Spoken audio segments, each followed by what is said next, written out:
Let's talk about something hot and spicy. Is this water? No, Becky, it's not water. Hot sauce. No, Tyrone, it's not hot sauce.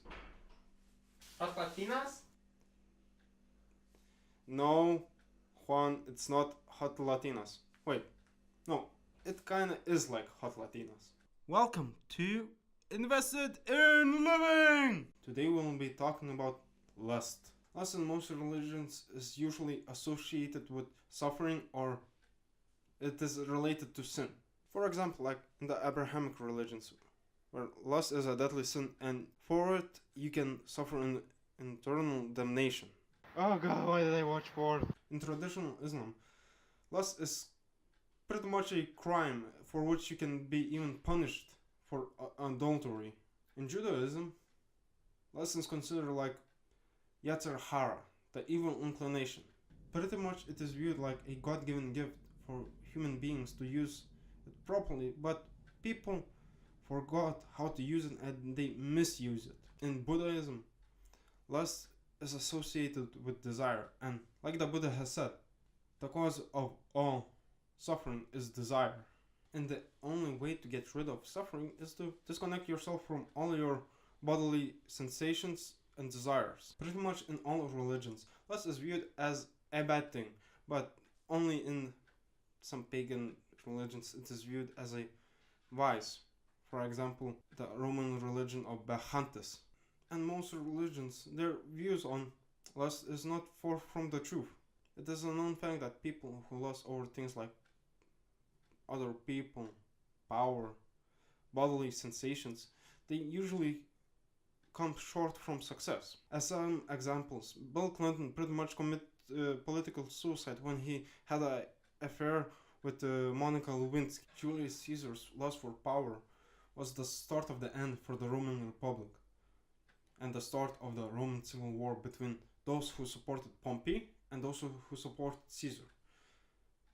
Sadly, in the end of it all, it got both Caesar and Pompey killed, and thousands of Roman citizens and those who served in the military lay dead and bloody on the streets of Rome, of Greece, of Alexandria. And usually lust gets people think irrationally. They never stop and reflect on the idea that is this desire really worth all of this? Sadly, most of the time it isn't.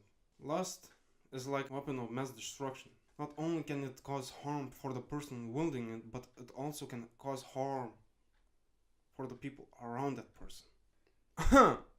Trump. But also desires can lead a person to success. Because if a person had no desires for anything, if everything was perfect for him, he would never strive for a better quality of life. He would never strive for a better state of living. Much like pride, with no confidence in yourself or pride in the things that you are doing, we are at risk to falling at the abyss of nihilism, where there is no point and nothing matters. Same goes for lust. If you have no desires for anything in life, not even the good things will give you any sense of pleasure or excitement. Desire in moderation can be used for greatness.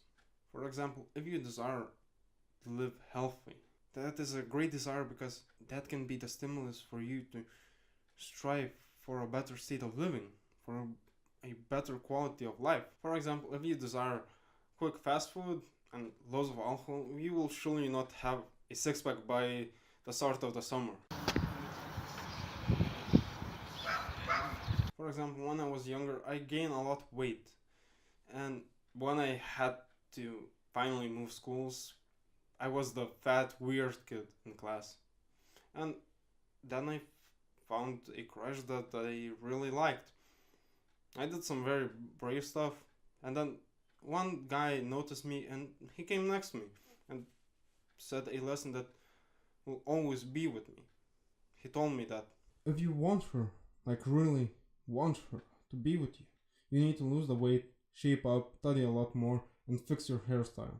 And well, I did all of those. In 6 months I lost like 20 kilograms. I shaped up, I read a lot more, I watched a lot more self-improvement videos, how to talk to other people, and as a result of that, next year in prom, she and I, we both got elected as queen and king of the entire prom. And this changed my life absolutely, because I realized that if I want something, like if I really want to have something, and if I had a burning desire for it, I need to direct that burning craving towards that goal and just put in the time and effort needed to achieve it. FYI, I wasn't a weird kid that stalked women and acted like a absolute pervert. No, I put in the discipline needed to achieve what I wanted. So, how can you actually control your lustful nature? The discipline of desire is the background of character. John Locke. Firstly, understand that having desires is absolutely normal. You are not the Buddha. You are not the embodiment of Christ.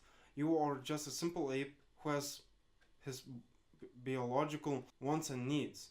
Genetically speaking, most people want a bigger house, a faster car, a prettier partner, because that just rises them up on the dominance ladder. And it is absolutely okay. All of us want more and more and more.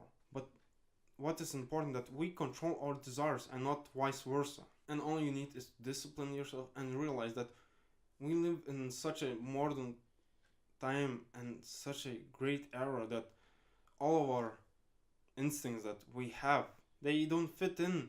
Absolutely. Secondly, point those desires and give them instructions how to achieve that goal. For me, it was simple. I wanted to be with that girl. All I need to do is to get fit, get smarter, and get a normal hairstyle. And you can use this formula for any goal. For example, if you want to get rich, all you need to do is to read more about finance, do what is written in those books, and give more value to the world. And when you reach those goals, don't be like Caesar. I want more.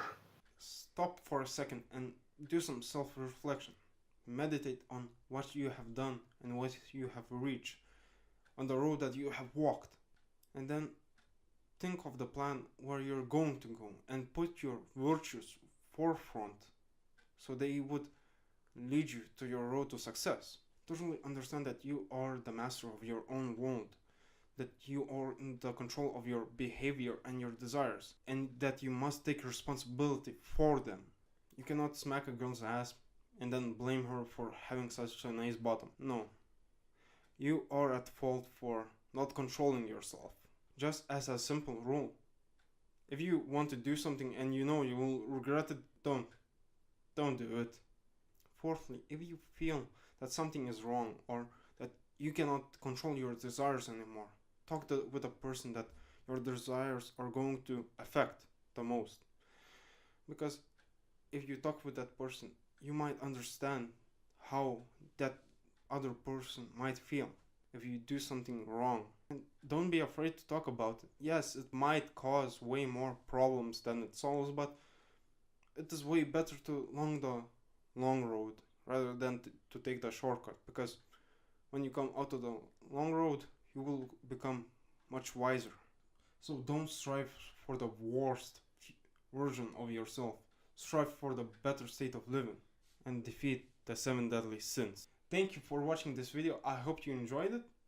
By the way, I'm very sorry that I haven't uploaded in the past 3 weeks or something. I was quite busy and I kind of overlapsed over the things that I want to do. If you want to hear the story about how I got from a fat guy to the king of the prom, give me a whole 10 likes. Yes, a whole 10 likes, that's all I need. And I will tell you the story of how I got from a fat guy to the king of the prom. Don't forget to share this video with your friends so they would also become better every day. Also, comment and subscribe, and I'll see you in the next videos.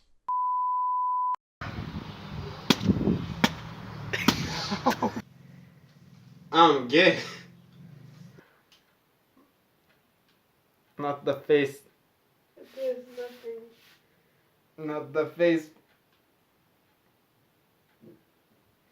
Just shoot already. Please. You try to hit.